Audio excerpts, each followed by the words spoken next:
प्रणाम कर रहे हैं और दादाजी को भी प्रणाम करते हैं और भाई साथी को नमस्कार करते हैं, क्योंकि आज हम लोग 37 साल से अपना वोट कीमती गवाते आए हैं और वक्त भी गवाते आए हैं चुनाव के माध्यम से। तो अब लोग को अब समय आ चुका है हम लोग को जागने का है और ये मौका हाथ से जाने ना पाए।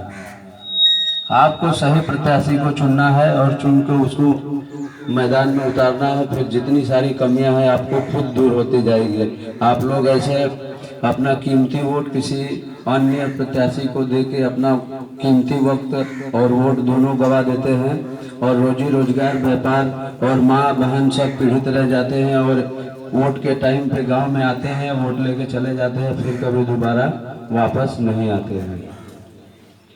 तो हमने अपने जीवन में बहुत बचपन से ही तकलीफ सह के आगे बढ़ा। गुजरात में आज मैं 20 साल उधर ही रहा और शायद मैं जब गांव से गया था सन 2002 में गया था और 2 से जाके फिर मैं एक बार गांव आया। उसके बाद 10-10 साल ही मैं उधर ही रहा, माँ से भी नहीं आया और गांव में भी सब लोग सोचते थे कि वो है ही नहीं, गांव में है कि कहाँ है। सब सोचते थे आएगा ही नहीं, कहीं चला गया। वो सब सोचते थे कि वो कहीं गुम हो गया।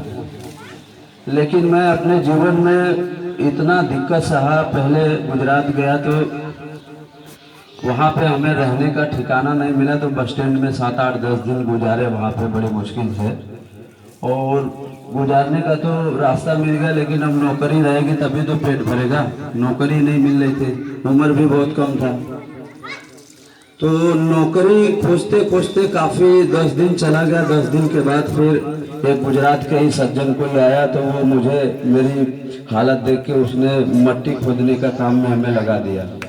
क्योंकि देखिए, मुसीबत में कहीं भी आप काम करने जा रहे हैं तो जब आपके पास कोई परेशानी मुसीबत हो तो इसमें नहीं देखना चाहिए कि कितना पढ़े लिखे हैं क्या है, और कैसा भी काम मिले कर लेना चाहिए। मेरे हिसाब से परिस्थिति जिस तरह आप जाएंगे तो तुरंत कभी कभी भगवान नहीं और हुनर के जोर से आगे बढ़ रहा है और आगे बढ़ के इसको देते जाएंगे तो फिर ये तो समाज को कुछ समझेगा ही नहीं।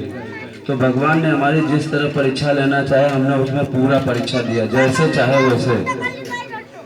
धीरे धीरे करके वहाँ पे एक स्टैंड बनाया गुजरात में, छोटी छोटी कंपनियों से काम करते हुए और बड़ी कंपनियों में काम किया। अच्छा कारीगर बन गया वहाँ पे। कारीगर बनने के बाद मैं 2 बार, एक बार चाइना गया, फिर उसके बाद ओमान भी गया, दोहा कतर भी गया, बाहर 3 स्टेट में भी जाके आया। और वहाँ से आने के बाद हमें सीख मिली और मैं हर स्टेट को देखा और गुजरात में ज़्यादा करके देखा कि समाज में कैसे विकास होता है, वहाँ विकास किस तरह होता है और कैसे राजनीतिक दूसरे जगह जाके लोग हमारे उत्तर प्रदेश में राजनीतिक करके जातिवाद करके लड़ाई दंगा फसाद करवाते हैं। लेकिन वही एक गुजरात है, वहाँ पे तो ऐसा कुछ है ही नहीं। वहाँ तो खाली विकास ही विकास है और सारी इंडस्ट्री है, कंपनी है, सब कुछ है, रोजी रोजगार, व्यापार, सारा सब कुछ तो वही है। यहाँ तो कुछ है ही नहीं। तो वही सब सीख के मैं सोचा कि अपने उत्तर प्रदेश के लिए शायद मैं कुछ अच्छा लेवल तक काम आ सकता हूँ, अगर आप लोग का सहयोग साथ मिलेगा तो। नहीं तो आप हमारी बात सुन के अमल नहीं करेंगे और आप सुन के बात को भूल जाएंगे तो फिर तो आप सारी जिंदगी, जैसे 70 साल तक आप इसी तरह सरकारी जितनी योजना है, बाकी रोजी रोजगार आपको नहीं मिला, इसी तरह और 5 साल का जीवन में हम लोग ऐसे ही भोगते चले जाएंगे जब तक अपने नेता को पहचान के वोट नहीं देंगे। तो अब हमें पहचानना है, टाइम आ चुका है और कुदरत ने हमें जो दिखाया है उसको अब भूलना नहीं है। अब हमें दिखाना है सरकार को कि देखिए हम जाग गए हैं और सही प्रत्याशी को चुनिए और जो समाज में कुछ करने लायक है उस लोग है उसको चुनिए। क्योंकि आप लोग लड़की का विवाह शादी करते हैं या कुछ करते हैं तो उसमें कुछ योग्यता देख के ही शादी विवाह करते हैं ना। उसी तरह अगर आप कोई नेता चुन रहे हैं तो उसमें भी पहले योग्यता देखिए कि उसने बचपन से शुरू तक किया क्या है। अगर वो करके देंगे तो आपका वोट का कीमत जिंदगी भर जितना 5 साल रहेगा, विकास के अलावा दूसरा कुछ काम ही नहीं होगा। तो इसको अब हमें पहचानना है, समय आ चुका है।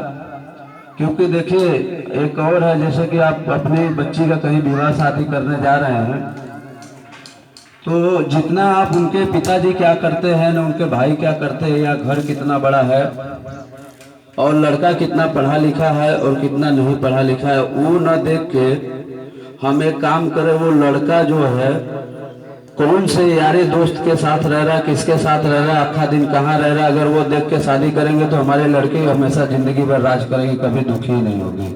क्योंकि सारा समय बच्चे तो दोस्तों यारों में देते, अगर गलत संगत यारी दोस्ती हो गई तो फिर कितना भी सुंदर घर हो, कितना भी अच्छा पिताजी की नौकरी हो, कितना भी अच्छा कारोबार हो, हमारी बच्ची वहां जाके हमेशा पीड़ित